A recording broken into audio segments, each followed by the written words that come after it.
Oh, thank you very much, Andreas. I will just need your help with changing that. No, I will be fine. Okay, okay. I'm all good now. Yes, I think I will handle. Um, Hello, everyone. I'm really glad to be here, and thank you for the organizers of the summer school for inviting me. Yes, I will be talking today about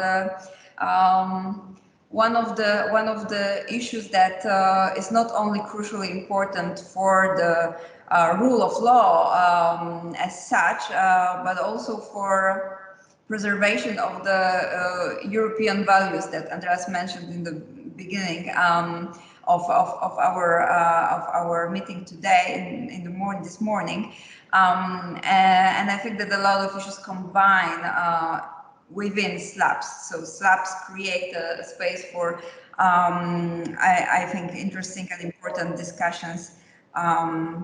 Should I admit? Yeah, you will. Okay.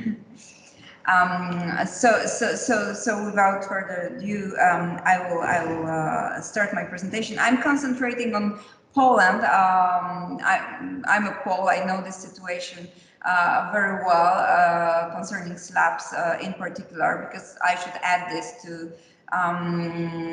my presentation of my person, that I'm not only a legal scholar, but I'm also practicing law, and I'm also involved in many strategic litigation, strategic cases, some of them being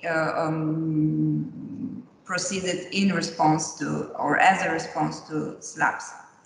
And Hungary, because it's of course another troubling state, most troubling state within EU nowadays. And then there the situation with SLAPPs is quite different, but exactly because of this I wanted to tackle also the case of Hungary, and to show that and prove that sometimes no SLAPPs are needed in order to achieve the same result as is embedded in the very nature of SLAPPs. So yes, SLAPPs are strategic lawsuits against public participation. And these suits are there mostly to chill free speech and debate, open debate, by targeting outspoken critics of these who are, or those who are currently in power, or some other problematic participants of public discourse. I will get to this later, who are problematic participants of public discourse in each of these states, which are case studies here in my presentation. But most generally, the problematic people in this context are these who raise doubts, who raise criticism, who try to find out things that the governments, mostly governments, but also very powerful actors of public life and of business, economic life of a country don't want to show, to go public with.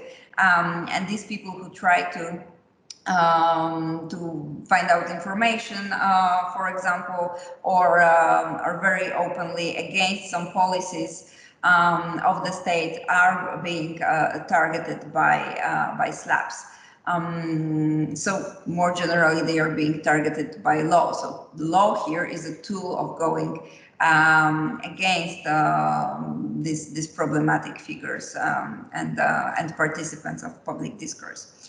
So as I said, SLAPPs are used to silence and harass critics of by forcing them to spend money, time, and other resources to defend baseless lawsuits. Of course, it's a very general statement, because some of these lawsuits have some basis, but it doesn't change the very nature of SLAPPs and the reason of why the SLAPPs are being filed against these persons. So SLAPPs authors or fillers here don't go to court to seek justice. Most often, this is not the main aim of SLAPPs. Rather, SLAPPs are intended to intimidate those who disagree with them or their activities by draining the target's financial resources and attack them in public.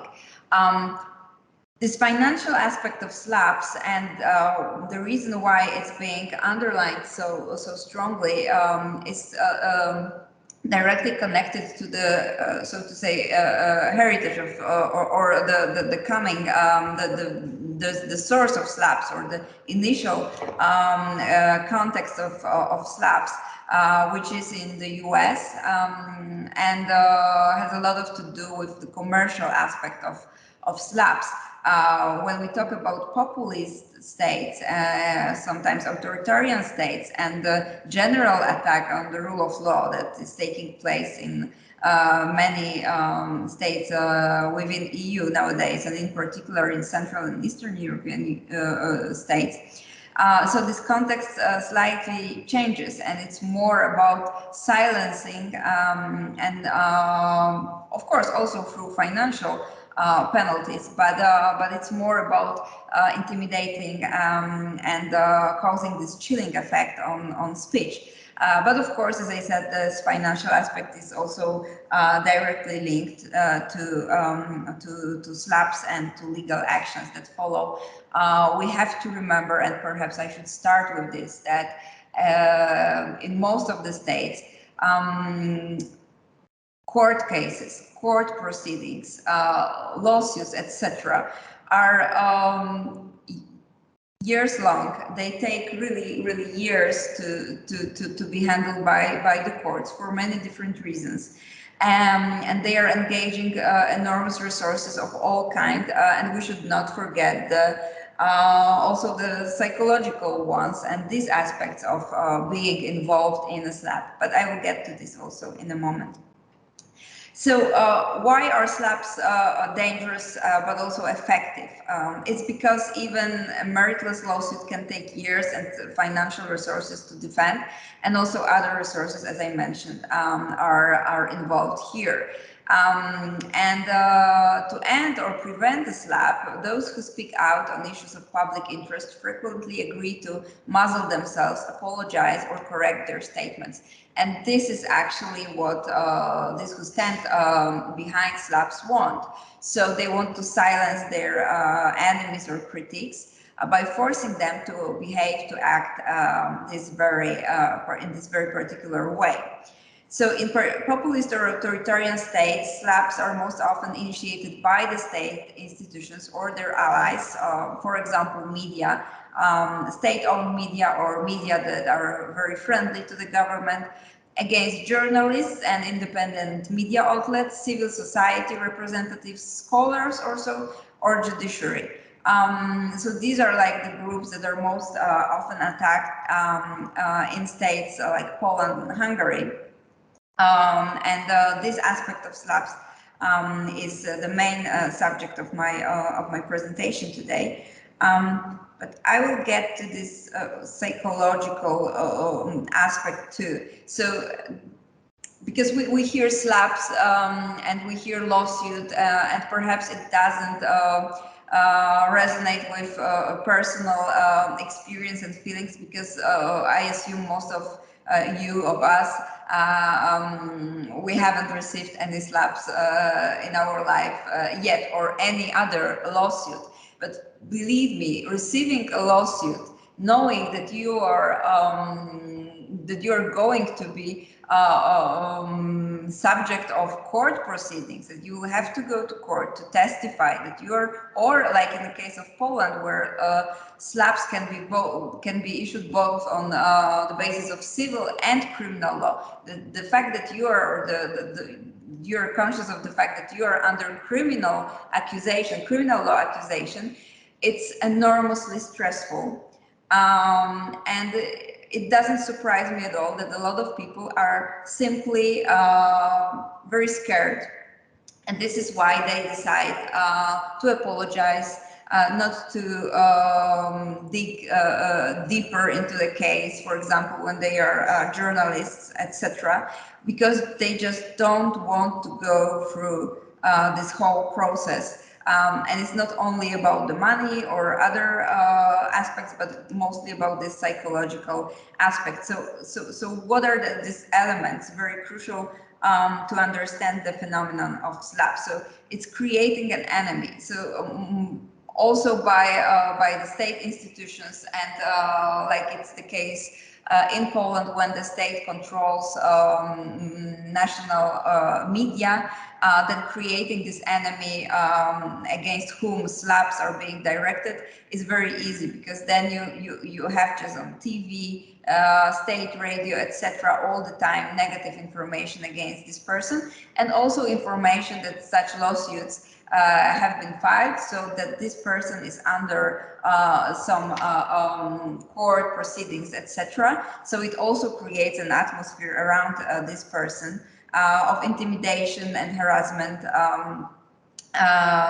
So this all is combined and goes hand in hand. So these persons who are targeted by SLAPPs are experiencing this all negative public emotions. And the atmosphere is very intimidating for them. This is about creating the environment when they feel that they are endangered all the time, and that everything what they will do or say can be then another reason to bring them before the court. So this is how it works, and we have to understand that that the SLAPPs affect not only individuals, but even like in the case of Poland, when it's about big media outlets. So it's a different outcome of SLAPPs, of course, when they are being brought against a huge entity or a company or an individual, for example, journalist, of course. But actually, the general effect or end effect can be very similar.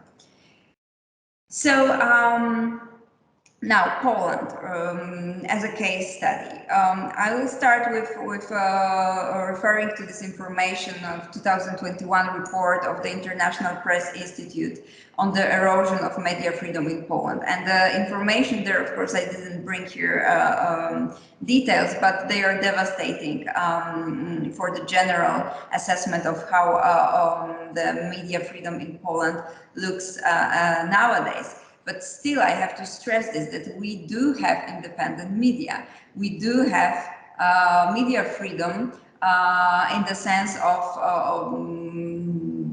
newspapers, TV stations, etc., still being very critical and openly critical towards the actions of the current government. Of course, they are under attack for this what they are doing, and the government is trying to limit this freedom on many different ways, and most often it's very successful.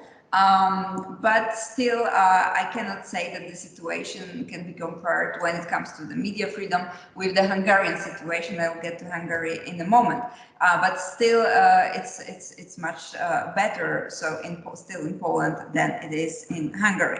But of course, there are these various forms of attack, as I said, that include accusation of private and foreign-owned media named by the government as so they try to buy the media under the concept of repolonization of media. So local media are being taken over by state-owned big companies. There's this legal harassment of media and pressure imposed on journalists.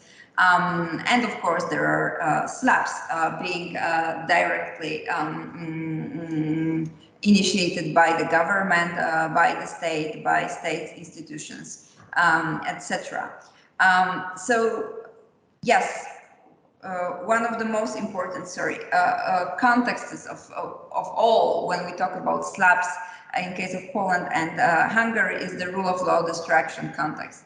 So, as dangerous as SLAPPs are under normal circumstances, so to say, for democracy, as dangerous as they are in a well-functioning democratic state, there is nothing to be compared to this context of a rule of law destruction taking place in Poland and Hungary nowadays, where you have no guarantees anymore that the court that will be handling a SLAPP case is an independent court. Of course, it applies also to all other lawsuits and all other court proceedings taking place.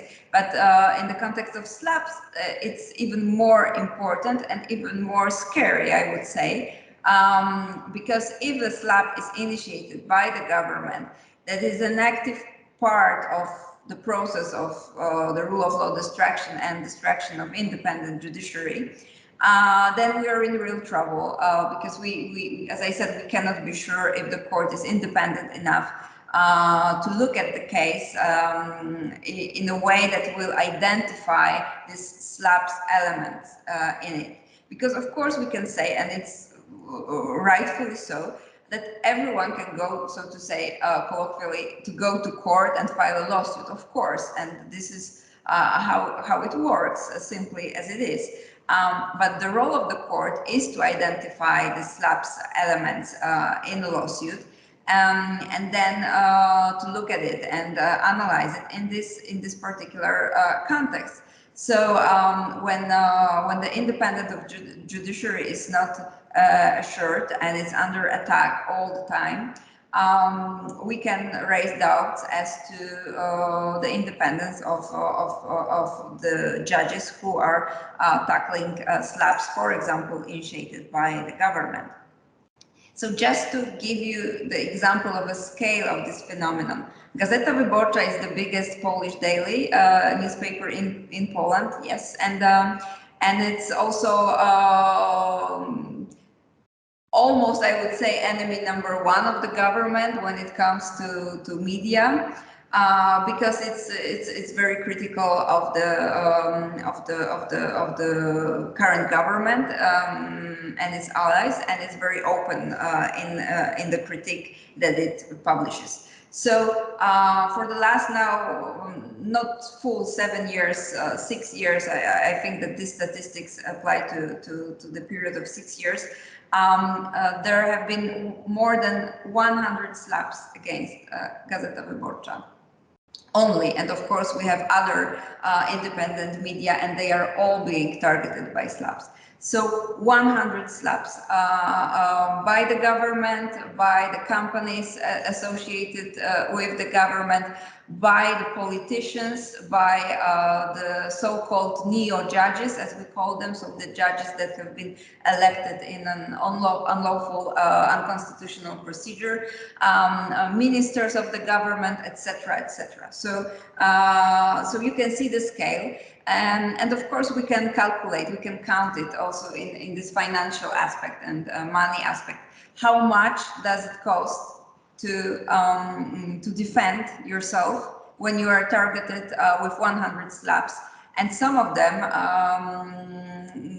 include this financial element, and it's really like these are serious amounts of money that are being demanded from Gazeta Wyborcza, and even though, of course, not all these SLAPPs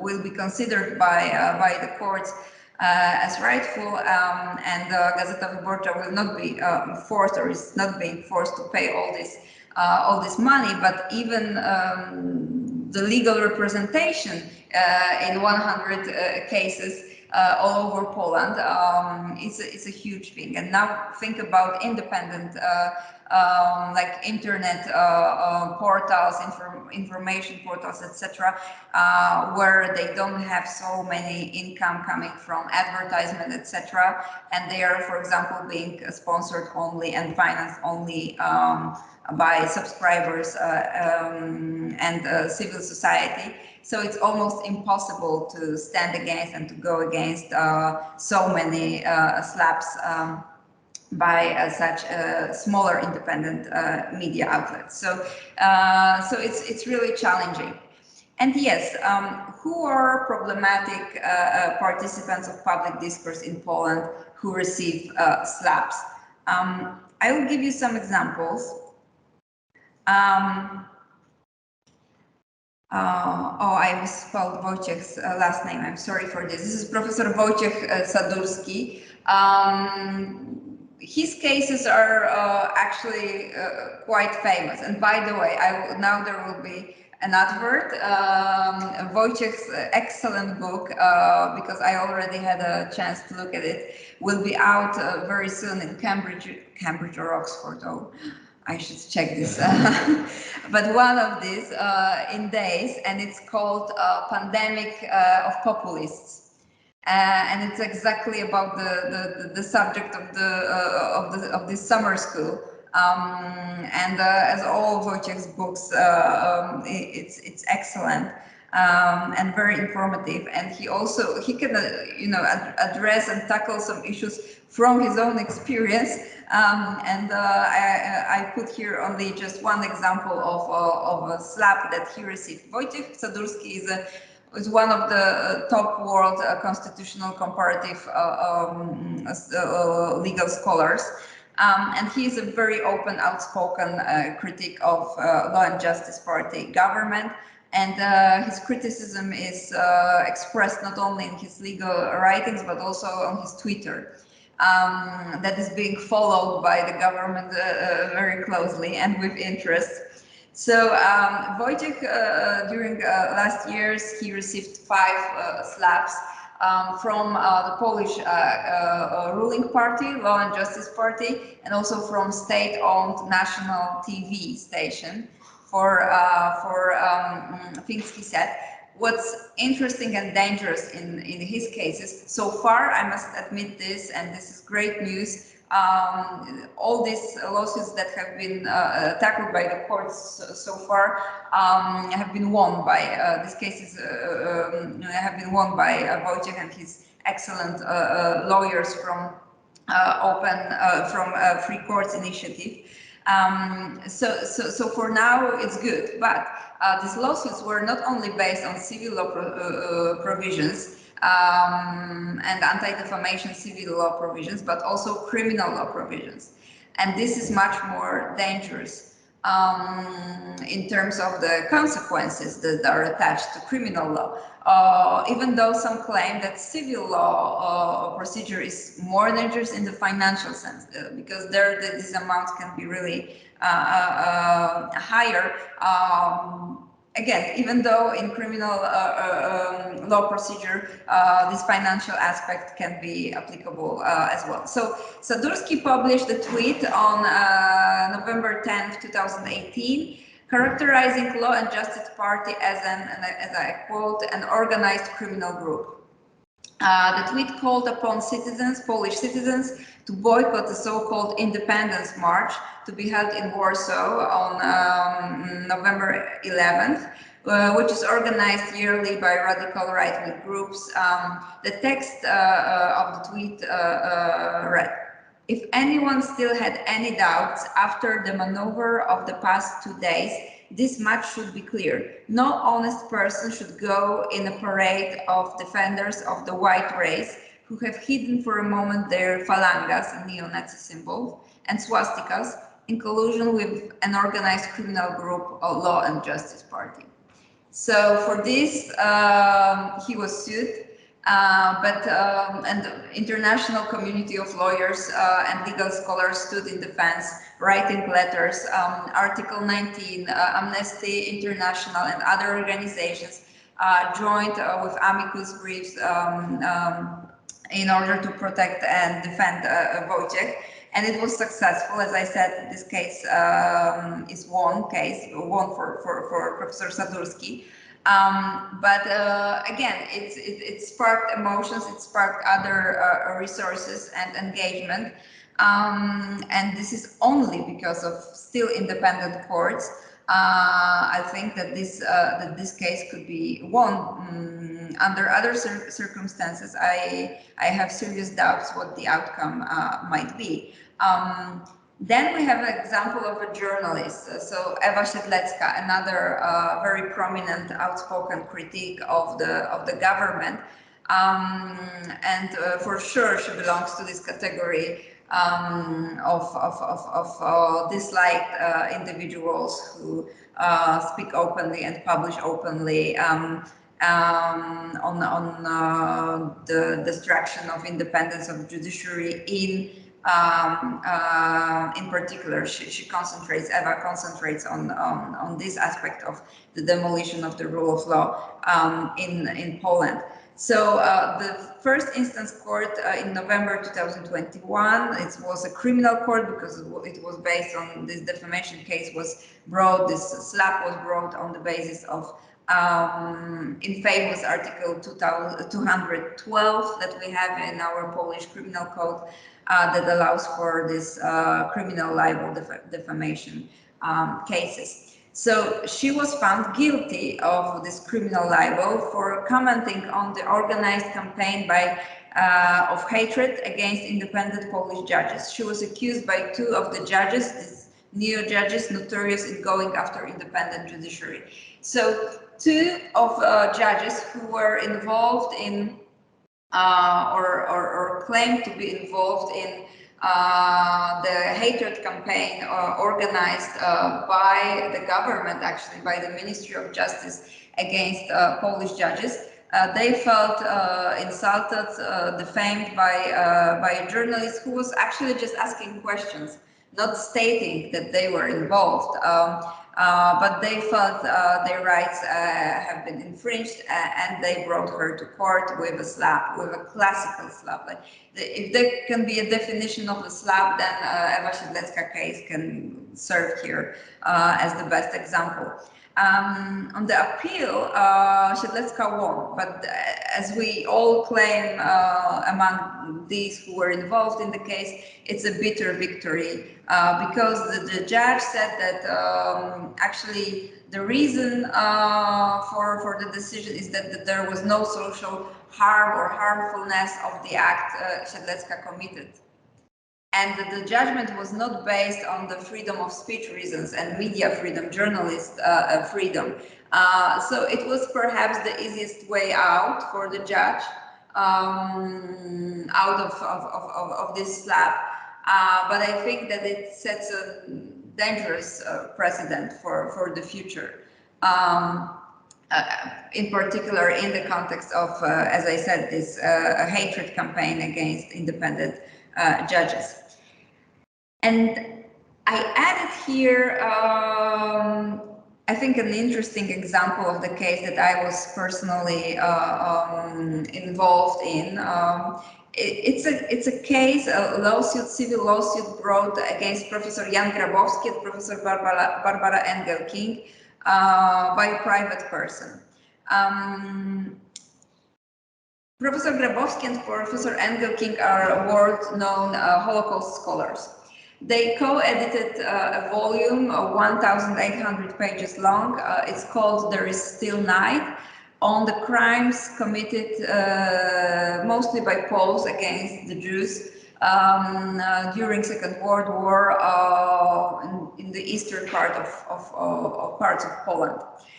And there is in the book, there is a passage, like one paragraph on one of hundreds of cases described, or thousands of cases described in the book, where, and the author of this passage, because they are co-editors of the volume, but the author of this passage was Professor Engelking, but still even the co-editor was sued here. So in this passage, Professor Engelking, relying on the testimonies of a Holocaust survivor, said that the person X was involved in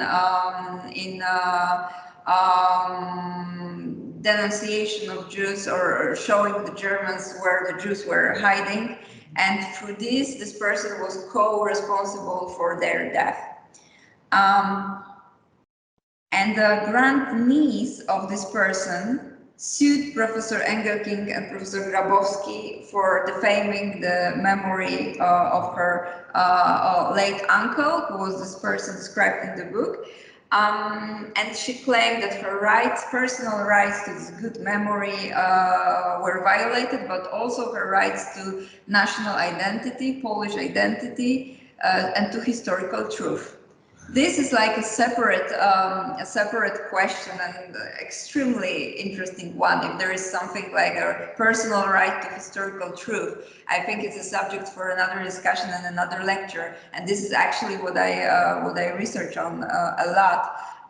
But here in this case, the most important thing is that it very soon came out, or it was not even being hidden from the public, that the organization that stood behind talking this older lady into suing Professor Engelking and Professor Grabowski was a very well-known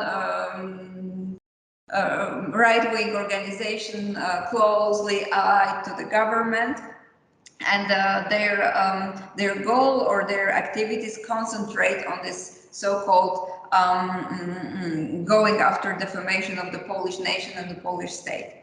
So they supported her in bringing this lawsuit against Professor Engelking and Professor Grabowski. Also financially, they paid for the representation, legal representation in this case. And it was a fascinating court case, actually. But why I consider it SLAPP or SLAPP-like case? Because the very core issue and the problem that was raised in this case was exactly this Polishness, the defamation being defined as accusing Poles of crimes committed against the Jews. So it goes against this very narrative supported by the government that Poles were only saviors and victims of others and not perpetrators of atrocities committed against the Jews. So I saw this element of SLAPP in this. We lost the case in first instance. We won on the appeal, but there is still a risk. And here we are back with the rule of law destruction and the destruction of independent judiciary, etc., etc. So there is a special tool in Polish law called extraordinary complaint. So you can actually it can be filed by, for example, Prosecutor General, that is at the same time Minister of Justice in Poland. And which is crucially important in the context of this case, Minister of Justice himself tweeted about the judgment in this case, calling, I don't recall exactly, but he claimed that this is anti-Polish and the scandal that Professor Engelking and Professor Grabowski won in the appeal. On which grounds was the case decided? Because earlier you talked about the Peter victory in the previous case, where it wasn't on free speech. Was this one? This was exactly on free speech and academic freedom, right? So it's important because you read the judgment as a beautiful defense of freedom of speech and very broadly based on the case law and the jurisprudence of the European Court of Human Rights. So it's really an excellent one. But still there is a danger that Minister of Justice Prosecutor General will file this extraordinary complaint to the Supreme Court. And the result of it may be that the case will get back to first instance. So we'll see, or the Supreme Court in the chamber that is considered by the Court of Justice of the EU as not a court will decide about this case itself. This is the other one. The Chamber of Extraordinary. Yes. So still we cannot be sure how this will end actually. And I added here also numerous SLAPPs against protesters and campaigners for LGBTQ+ people and women's rights. For the last years, we had a lot of incidents, protests, and mass protests concerning women's rights. because of, or as a result of a fake judgment of a fake constitutional tribunal on abortion rights. So they limited abortion rights in Poland very harshly and extensively. So during these protests and campaigns, a lot of things happened, and they also constituted the ground or the reason or an excuse to file different kinds of SLAPPs against these protesters and NGOs, activists. And in this case, it's extremely important that these people get pro bono legal representation, because in cases like Professor Sadurski's or Grabowski, Engelking, they are very well-known figures, so the whole world, so to say, can stand behind them and support them in various ways. The same for Ewa Siedlecka, who is a very well-known journalist. But we have to think about the individuals that do not have such possibilities and resources. And also local media, because this applies equally to local media with far less possibilities to stand against SLAPPs. So I will get now to Hungary, which is a completely different case. But why? Because these all elements are combined. Because very generally, in Hungary, free independent media are already destroyed. So there are hundreds of examples of what has happened in Hungary. Some of them have been just closed, some taken over, some harassed all the time. And just latest decision from last month by the Fidesz-controlled Media Council to block the frequency license renewal of the symbolic independent station, Tilos Radio. So it also shows that actually the EU actions taken so far against this process are not really effective, because after all of this, if Fidesz still decides to go against one of the last independent media outlets, then it means that they don't care really. Perhaps it can change. I hope it can change, but I don't have high hopes here. So how did they do this? On many different ways, but one of them was a so-called patriotic fund of friendly oligarchs of the government. And it was it started to be activated after 2010 elections. And the end result is that now over 80% of media market in Hungary is taken over and controlled by them or by the government itself. Core of the success, capturing local media and media state-owned companies' advertisement monopoly. So the government decides who will pay whom for what kind of adverts, and this can, of course, kill media that can function, operate on the basis of the income from the adverts. And of course, the opposition has been weakened in Hungary much more than in Poland. So it all comes to the situation, or brings us to the situation where there is no need of SLAPPs in Hungary anymore, because this protest or this opposition against the government is much weaker than it is in Poland.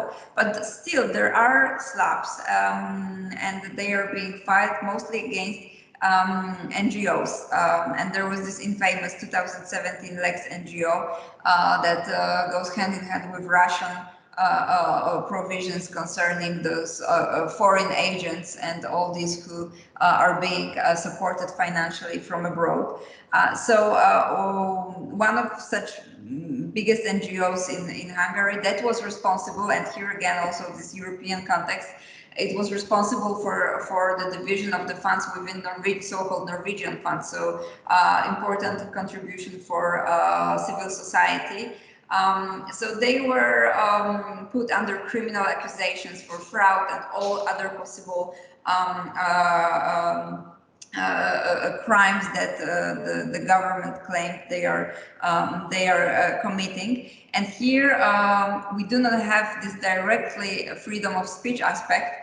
But it's all combined too, because this is actually this SLAPP was brought to stop this organization from operating in general, not only from publishing their statements and being openly in opposition towards the government. So I would say, well, there is a very weird competition sometimes between Poles and Hungarians who have it worse.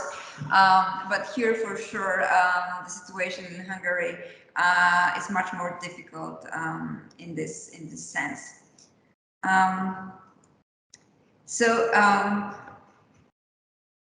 In May 2021, a great, really short but very strong article was published in Politico by Adam Bodnar, former Polish ombudsman and one of the top figures in the pro-democratic, pro-rule of law movement in Poland, and John Morin from the Netherlands, and John defends Polish and Hungarian rule of law with all his strength. He's incredible and a wonderful scholar and person involved in defending the rule of law. So they published the article under the title "How Europe Can Protect Independent Media," with a special emphasis on Poland and Hungary. And here they claimed that the EU's funding treaties require nationally organized local and European Parliament elections to be free and fair, as standard countries can't meet without independent media. This gives the Commission the capabilities and the obligation to act when media options have become so narrow that informed choices is no longer possible. And I think that their argument is very well based and well taken. It's just simple as it is. But of course, it demands political decision and political action. As they further elaborate in the article, European Commission President should not be launching another lofty doomed legislative project, because there were some projects on its way to protect media freedom, but leading an infringement action, so hardcore action and hardcore EU law to protect independent national media, to ensure Hungarians and Poles maintain their right to free and fair elections. And most importantly perhaps for EU Commission and the EU as such, and if that doesn't happen soon, the European Parliament should push the Commission to act, and quickly. After all, the Parliament's own future composition and legitimacy depends on free and fair elections across the entire EU. So there is this very clear link between this what happens in member states and this what happens on the general European level.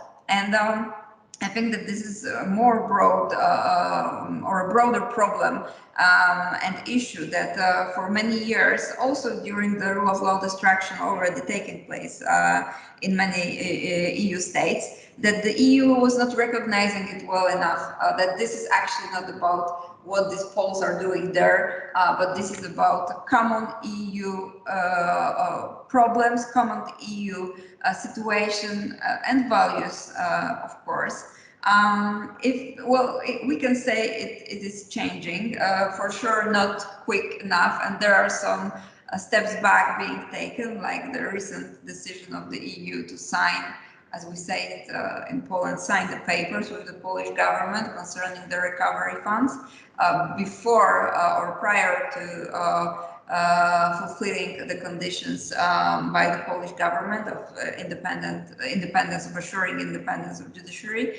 But there is a lot of going on also in this context, and I will just give you one example.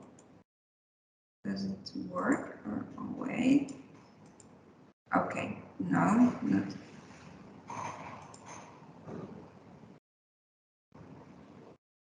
I'm doing something terribly wrong, or it does so. Oh, now it's okay. It stopped moving. Okay.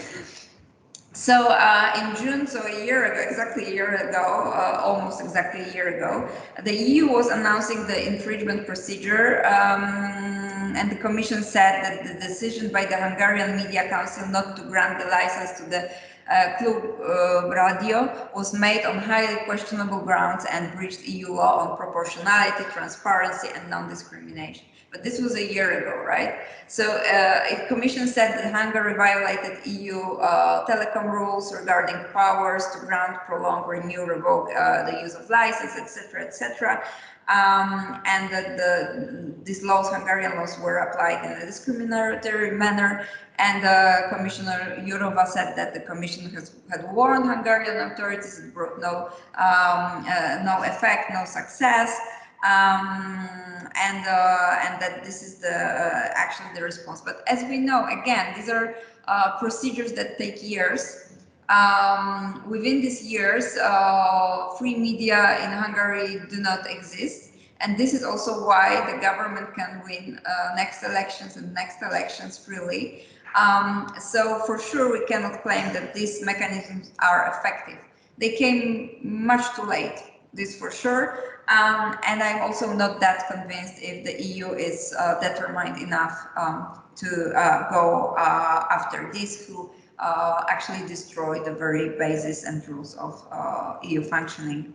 But yes, there is a latest addition to these attempts to rescue actually also the rule of law within the context of SLAPPs. And this is the anti-SLAPP EU directive project. It was presented in April 2022, so 2 months ago, in the end of April. And now, of course, again, we get back to this political dimension and level of things happening in EU. But what's there in the project? How EU wants to protect journalists and other figures, scholars, etc., from SLAPPs. So these are some tools that are being planned to be included in such a directive. So we have early dismissal of a manifestly unfounded court proceedings. This comes, and I should add that most of these solutions come or are based on US law, legal tools of actually protecting against the abuse of lawsuits. So early dismissal of a manifestly unfounded court proceedings. Here, courts will or would be able to take an early decision to dismiss the proceedings if a case is manifestly unfounded. In such situation, the burden of proof will be on the claimant to prove that the case is not manifestly unfounded. I think it's a very important one that such tool for judges to act exists. Then we have the issue of procedural costs. It will be for the claimant to bear all the costs, including the defendant's lawyer's fees. That's really important. If a case is dismissed or as abusive, of course. Then compensation of damages. The target of SLAPP will have a right to claim and obtain full compensation for the material and immaterial damages. And then dissuasive penalties. To prevent claimants from starting abusive court proceedings, the courts will be able to improve such penalties on those who bring such cases to the court. And lastly, protection against third country judgments. It's an interesting one. Member states should refuse recognition of a judgment coming from a non-EU country against a person who domiciles in a member state if the proceedings would be found to be manifestly unfounded or abusive under the member state's law. The target will also be able to ask for compensation and damages and the costs in a member state where he or she is domiciliated. So these are the ideas for the EU directive. The project was developed for years actually, and NGOs, various NGOs and media entities participated in, or representatives participated in preparing this project. There were also public consultations announced by the EU, and I know that a lot of organizations took part and submitted their ideas and their opinions on these provisions, how they should be formulated and defined. But of course, we have now this, as I said, political dimension, and it's unsure how it will proceed if such a directive will indeed come into force. And again, then we have or I will close with getting back to the rule of law. Even if we have these kind of protective provisions against SLAPPs, we have states that do not care actually about law anymore. They do not care about the judgments of the Court of Justice of the European Union. They do not care about the judgments of the European Court of Human Rights. So we cannot actually be very hopeful of if they will be implementing EU directive, anti-SLAPP directive provisions into their national laws and then apply it in courts. But well, we will see. So I will close with once again strengthening the very close link between such phenomenon like SLAPPs and the destruction of the rule of law in particular member states of the EU.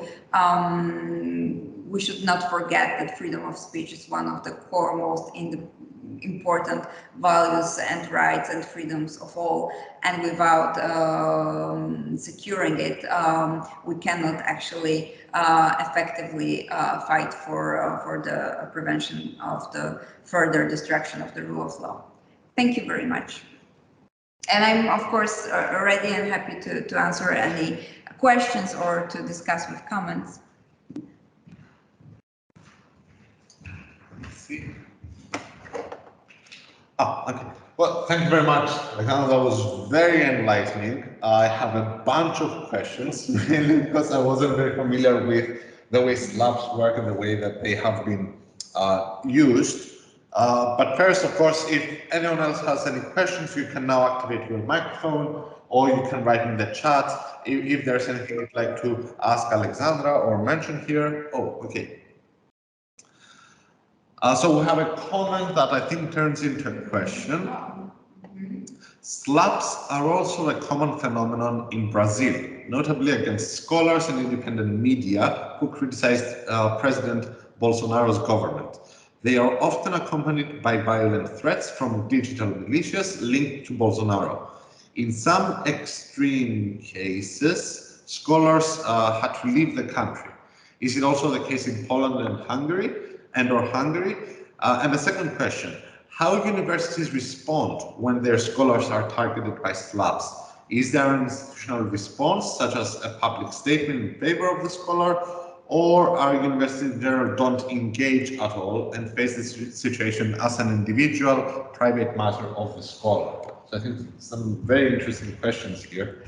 Extremely interesting. Thank you very much for this. And the example you gave of Brazil is, of course, an extreme one, and it's a frightening one, and it's not the same for Poland and Hungary for sure.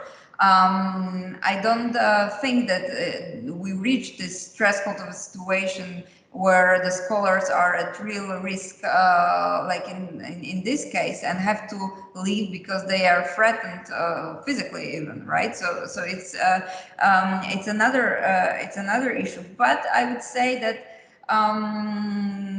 and they still are employed and they can do their research. But I would perhaps respond with what happened after the Grabowski and Engelking judgment in first instance when they lost the case, the defamation case, and anti-defamation case. So a lot of younger historians, younger scholars approached me asking about the risk they are taking if they will decide, for example, to write their PhD on some issues concerning Jews during the Second World War in Poland. And if they should reconsider the topic of their PhD, for example. In one of the, I would say, extreme cases, I was asked by a PhD candidate who had his the PhD defense planned for next month, and he was considering if he should do this, if he should proceed, because he was scared that he will never publish his book.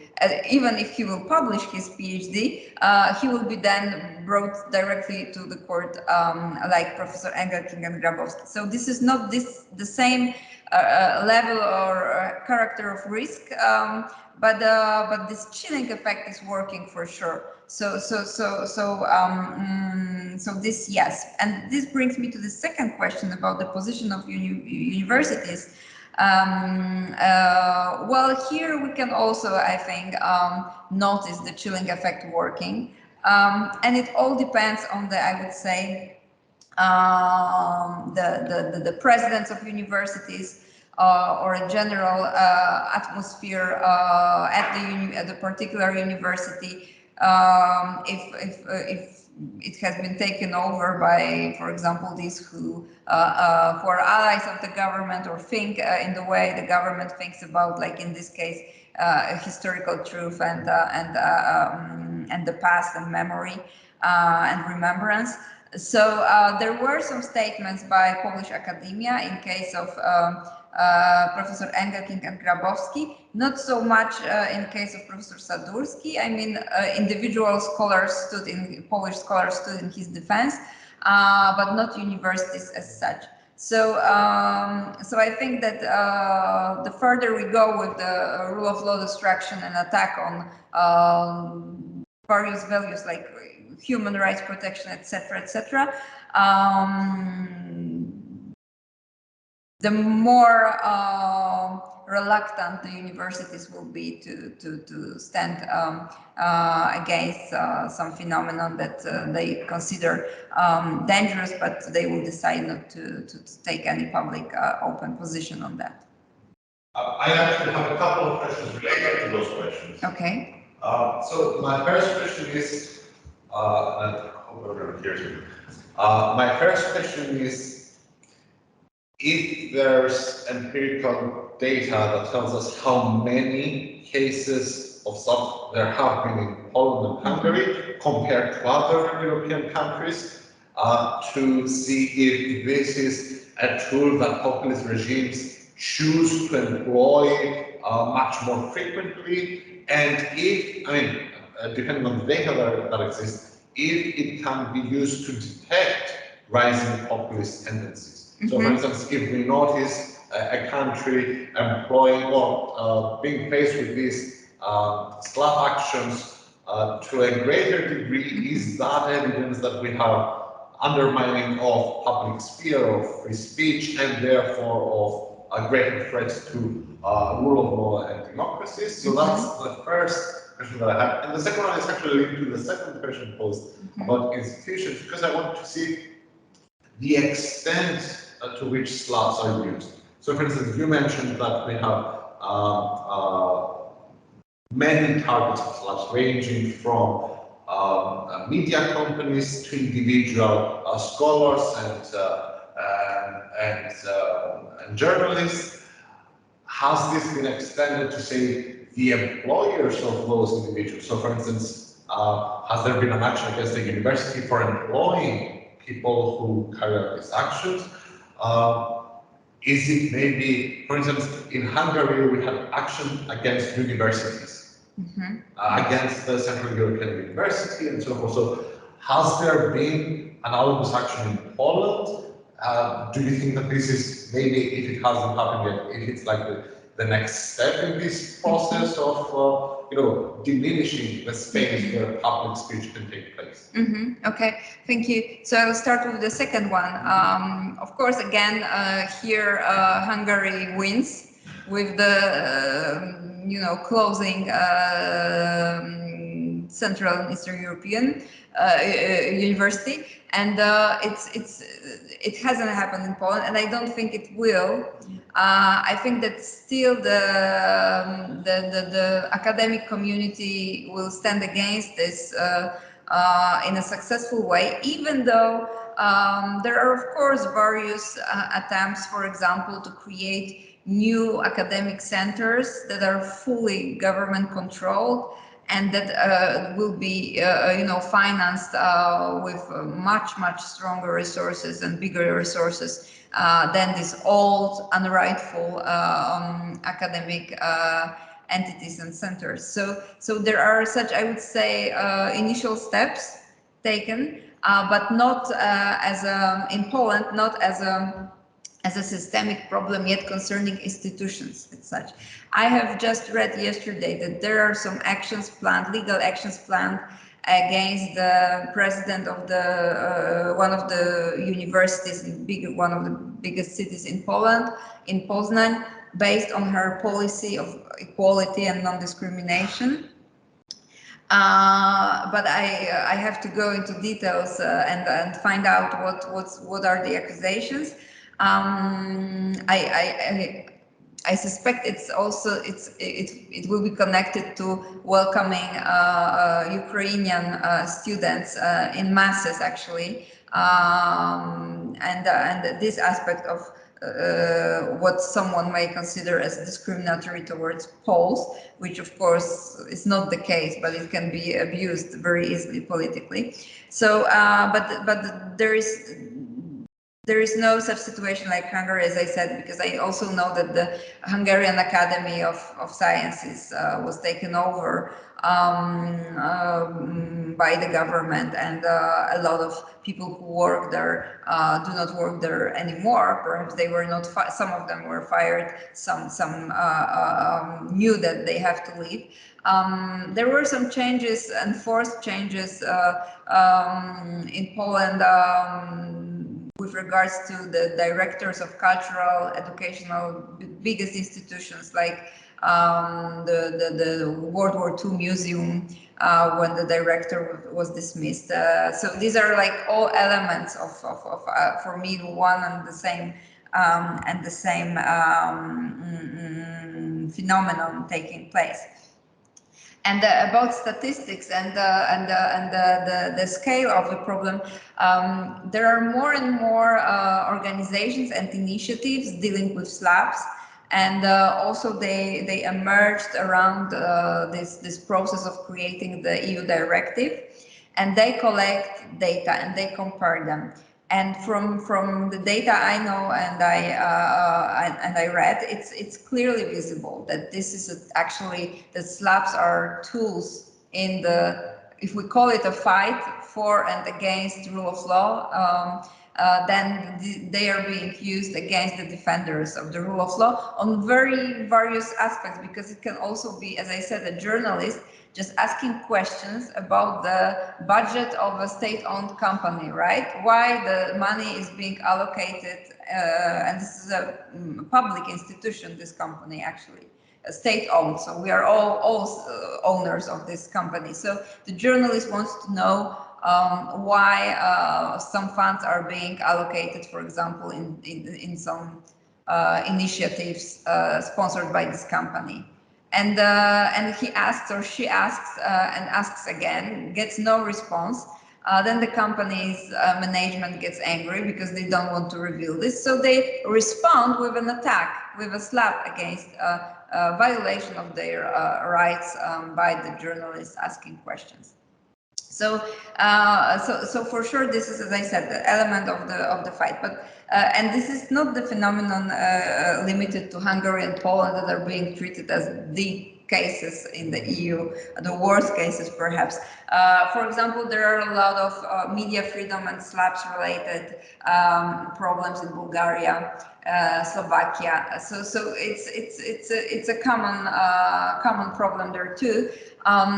But for sure, in the case of Poland, it reached the level where it is being like used on daily basis, just as and getting a normal thing to get a lawsuit for this what you are doing publicly or saying publicly.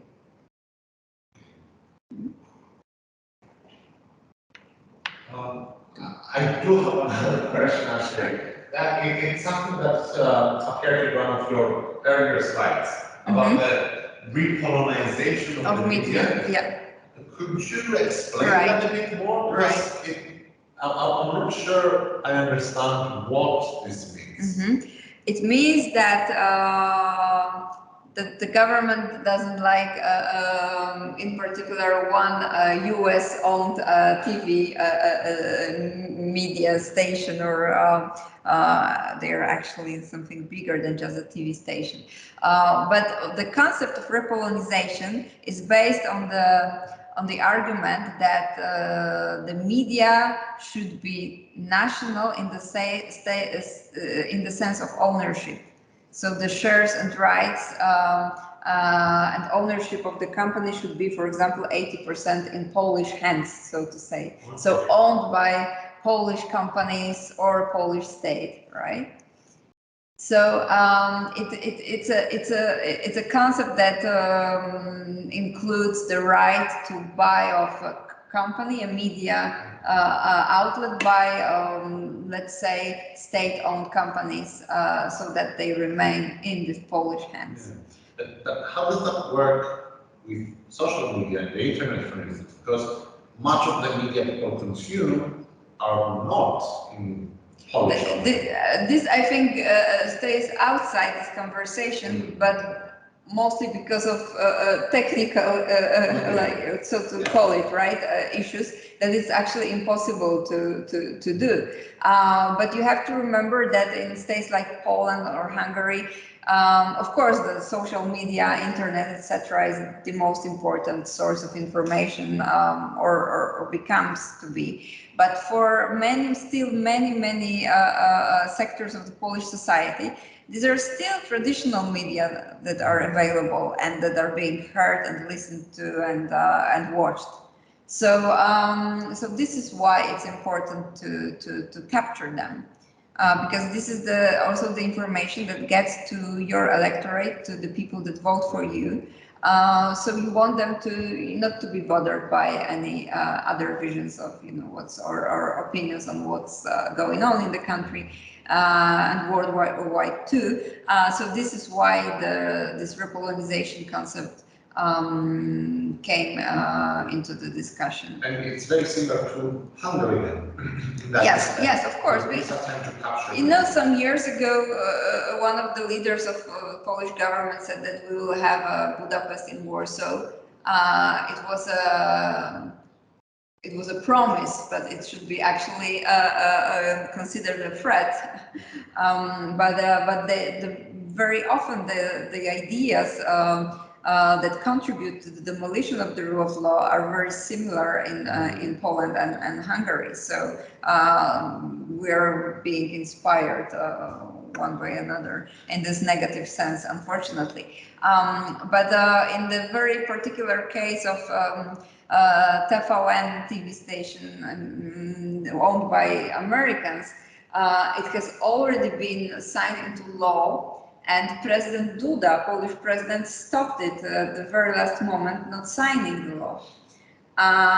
But there were, and this is very clear and open, that there were enormous attempts and talks and pressure from the US government, because this is a US-owned company that owned this TV station, not to sign this law. And actually it was the only way to stop it, because it went through parliament, and the end result would be that TVN would stop operating in Poland.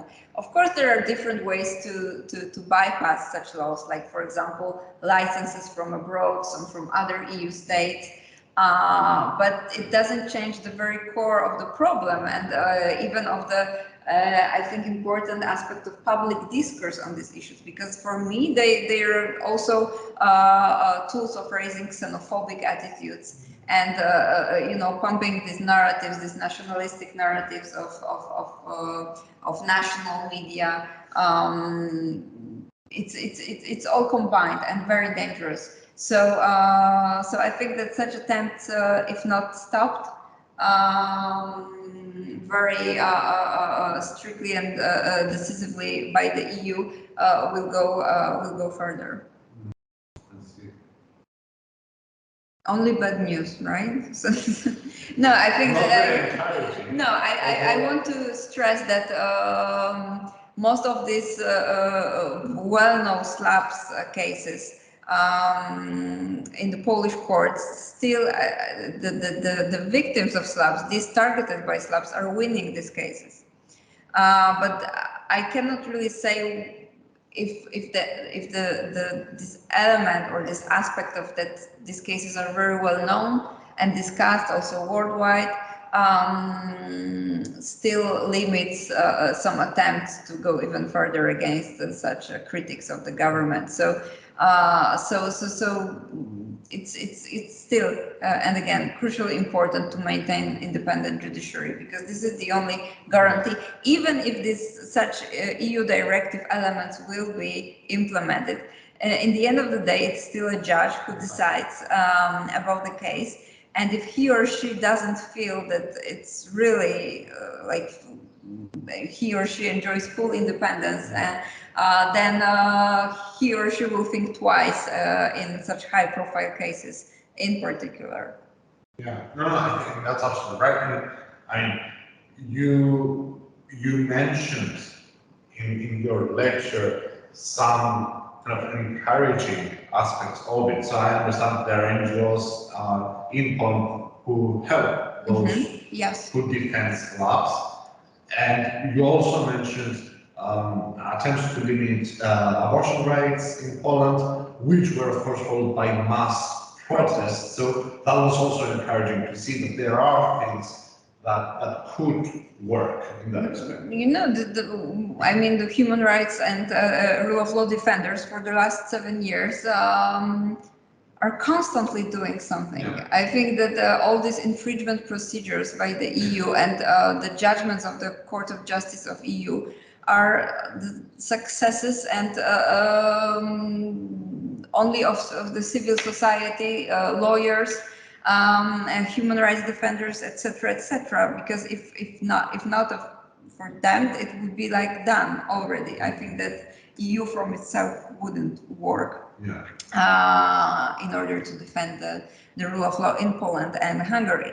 But this brings us again perhaps to the most crucial aspect of free speech and media freedom, because like Hungarian example demonstrates this best, that when this is over and this is taken over, then the opposition against the demolition of the rule of law is not effective and not possible anymore. And in Hungary, the free speech and media freedom was destroyed as first.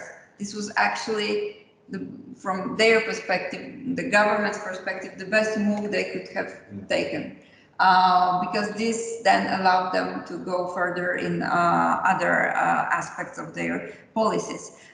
So in Poland, it's still we're still free to say what we are saying, but this freedom is shrinking in various aspects and dimensions. Thank you very much. Thanks. I don't know if anyone else has a question or something that like to comment. No? Okay, well then join me in thanking Aleksandra for her very, very interesting lecture, very thought-provoking, I would say, lecture. We are going to take our lunch break now. We're going to stop. I'm going to stop the recording.